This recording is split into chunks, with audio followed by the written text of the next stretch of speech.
క్రీస్తునందున్న ప్రియులకు ప్రేమతో వందనాలు తెలియజేస్తున్నాను. ఈరోజు దేవుడు మనకు చేస్తున్న వాగ్దానం ఏమిటనగా కీర్తనల గ్రంథము 103వ కీర్తన 6వ చరణం.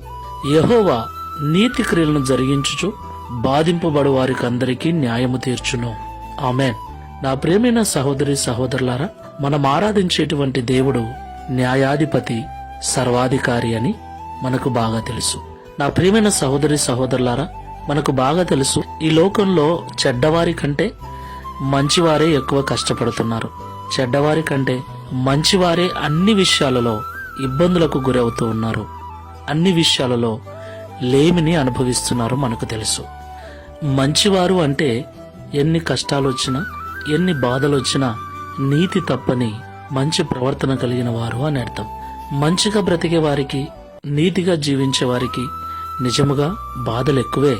అయితే ప్రభు అంటున్నాడు, ఎవరైతే నీతి క్రియలు జరిగిస్తూ ఈ లోకంలో బాధింపబడుతూ ఉన్నారో వారందరికీ నేను న్యాయం చేస్తాను అని. దేవునికి మహిమ కలుగునుగాక. ఈ మాటలు వింటున్న ప్రియ సహోదరి సహోదరుడా, నువ్వు నీతిగానే ఉన్నావు, మంచిగానే ఉన్నావు. అయినా నీ మీద నిందలు, అవమానాలు, బాధలు నీకెదురవుతున్నాయి కదా. సూటిపోటి మాటలు ఎదుర్కొంటున్నావు కదా. ప్రభు అంటున్నాడు, నేను నీకు న్యాయం చేస్తాను. నిన్ను బాధించు వారి ఎదుట నిన్ను గొప్ప చేస్తానని వాగ్దానం చేస్తున్నాడు. కాబట్టి శుభప్రదమైన నిరీక్షణతో, ఓపికతో దేవుడు సహాయం చేయునంత వరకు నీతి క్రియలు జరిగిస్తూ ముందుకు వెళ్దాం. ప్రార్థన చేసుకుందాం. న్యాయాధిపతివైన యేసుక్రీస్తు ప్రభువా, పరిశుద్ధమైన మీ నామమునకు స్తోత్రాలు చెల్లిస్తున్నాం. సర్వశక్తుడు, న్యాయము తప్పడు అని పరిశుద్ధ గ్రంథంలో మేము చదువుకుంటూ ఉన్నాం. మీరు మాట ఇస్తే ఆ మాటను ఖచ్చితంగా నెరవేరుస్తారని కూడా మేము నమ్ముచూ ఉన్నాం. అవును తండ్రి, ఈ లోకంలో మేము ఎంత మంచిగా ఉండాలనుకుంటున్నామో, ఎంత నీతిగా బ్రతకాలనుకుంటున్నామో అన్ని బాధలు ఎదురవుతూ ఉన్నాయి, అన్ని నిందలు ఎదురవుతున్నాయి.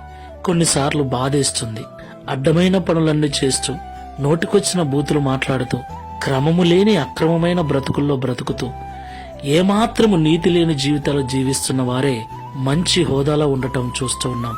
నీతి కలిగి, భక్తి కలిగి, దైవభయం కలిగి బ్రతుకుతున్న వారు చాలా హీనస్థితిలో ఉండటం చూస్తూ ఉన్నాం. ఏది ఏమైనప్పటికీ నీతి క్రియలు జరిగిస్తూ ఒకవేళ బాధను అనుభవిస్తూ ఉంటే వారికి నేను న్యాయం చేస్తానని ఈ ఉదయకాల సమయంలో మాతో మాట్లాడినందుకు స్తోత్రాలు. ఈ ప్రార్థనలో ఏకీభిస్తున్న ప్రియులను జ్ఞాపకం చేసుకోండి.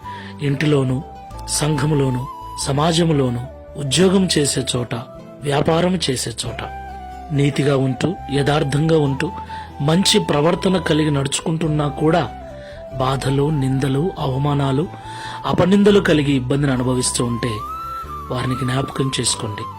అట్టి వారికి న్యాయం చేసి అవమానపరుస్తున్న వారి ఎదుట అభివృద్ధిని, ఆశీర్వాదమును అనుగ్రహించుమని, తద్వారా ఈ దిన వాగ్దానమును మా అందరి జీవితంలో నెరవేర్చి మీ నామమును మహిమపరుచుకునమని యేసు నామంలో ప్రార్థిస్తున్నాము తండ్రి.